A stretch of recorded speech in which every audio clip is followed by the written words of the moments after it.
এরপরে প্রশ্ন হলো, ড্রিমি প্রিয়া আপনি লিখেছেন স্বামী স্ত্রীকে তার বাবা মার সেবা করার জন্য বাড়িতে রেখে দূরে থাকতে চায়, অথচ তার বাবা মায়ের বয়স এখনো ৪৫ পার হয়নি। স্ত্রী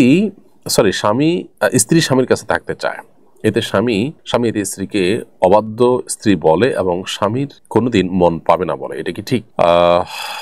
দেখুন, প্রথম কথা হলো যে স্বামী যদি একান্ত নিরুপায় হয়, কোনো প্রয়োজনের প্রেক্ষিতে স্ত্রীকে নিজের কর্মস্থল থেকে দূরে রাখেন, সেটা শরিয়ার দৃষ্টিকোণ থেকে নাজায়েজ কাজ নয়, সেটা জায়েজ আছে। কিন্তু একই সাথে এও মাথায় রাখতে হবে যে বাবা মার বয়স ৪৫-এর কম, তাদের সেবার নাম দিয়ে তাদের কাছে ফেলে রাখা, এটা শরিয়ার যে স্পিরিট আছে তার সাথে সঙ্গতিপূর্ণ নয়।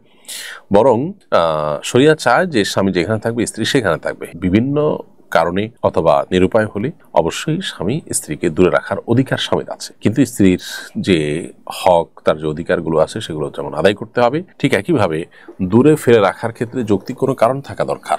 অযৌক্তিক কারণে তাকে যদি ফেলে রাখা হয় তাহলে এটা অবশ্যই স্বামীর জন্য অনুচিত কাজ। এখন বাবা মার সেবা করাটা প্রথমত স্ত্রীর জন্য সেভাবে অপরিহার্য নয়, কিন্তু নৈতিকতার কারণে স্বামীর প্রতি যে তার ভালোবাসার দায় আছে সেই জায়গা থেকে অবশ্যই তিনি শ্বশুর-শাশুড়ির খেদমত করার সর্বোচ্চ চেষ্টা করতে হবে, সেটা ভিন্ন বিষয়। কিন্তু ৪৫ পার হয় নাই এরকম বয়সের শ্বশুর শাশুড়িরাও আজকাল অনেক সময় দেখা যায় যে বৌমাদের কাছ থেকে খেদমতের জন্য বসে থাকেন এবং ছেলেরাও সেটা প্রত্যাশা করেন। এটা একেবারে অনুচিত কাজ। এই কালচারটা আমাদের দূর হওয়া দরকার।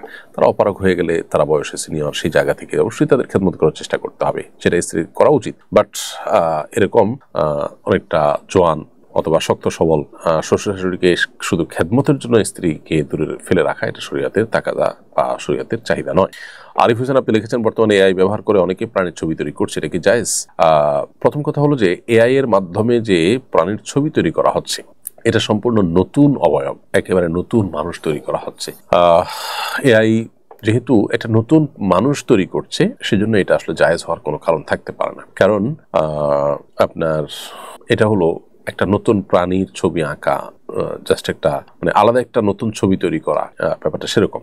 ফটোগ্রাফিক্যাল যে ছবি আছে, একটা মানুষের হুবহু জাস্ট একটা ফটোকপি বা আয়নাতে যেরকম কয়েকটা আয়না রাখলে একটা মানুষকে কয়েকটা আয়না দেখা যায়, ছবিটা অনেকটা সেরকম। এই ফটোগ্রাফিক্যাল বা ডিজিটাল যে ছবি, সেটা প্রিন্ট না হলে সেটাকে জায়েজ বলেছেন অনেক একরাম, প্রিন্টেড হলে সেটাকে অনেকে না জায়েজ বলেছেন, তবে জরুরতের ভিত্তিতে সেটাকেও জায়েজ বলেছেন। কিন্তু এআইয়ের মাধ্যমে যে ছবিটা জেনারেট হয় বা ক্রিয়েট করা হয়, সেটা কিন্তু সম্পূর্ণ নতুন, এরকম কোনো মানুষ পৃথিবীতে নেই। তো এরকম কোনো সৃষ্টি, এরকম কোনো প্রাণীর ছবি যদি কেউ অঙ্কন করে, নবী সাল্লাল্লাহু আলাইহি ওয়াসাল্লাম বলেছেন কিয়ামতের দিন তাকে রূহ ফুৎকার দিয়ে ওই প্রাণীকে জীবিত করার জন্য আল্লাহ তাআলার পক্ষ থেকে নির্দেশ দেওয়া হবে। সেটা তো সে করতে পারবে, তখন তাকে জাহান্নামে নিক্ষেপ করা হবে। এই সমস্ত কারণে এর মাধ্যমে এই কাজটি করা জায়েজ না। তবে এর মাধ্যমে অন্যান্য যে সমস্ত কাজ করার সুযোগ আছে, যেগুলো সেটা দৃষ্টিকোণ থেকে নাজায়েজ নয়, সেরকম কিছু করা যেতে পারে। আব্দুল্লাহ লিখেছেন, বিকাশে লেনদেনের মাধ্যমে অর্জিত পয়েন্ট ব্যবহারের মাধ্যমে ক্যাশব্যাক পাওয়া যায়, এটা কি জায়েজ হবে কিনা?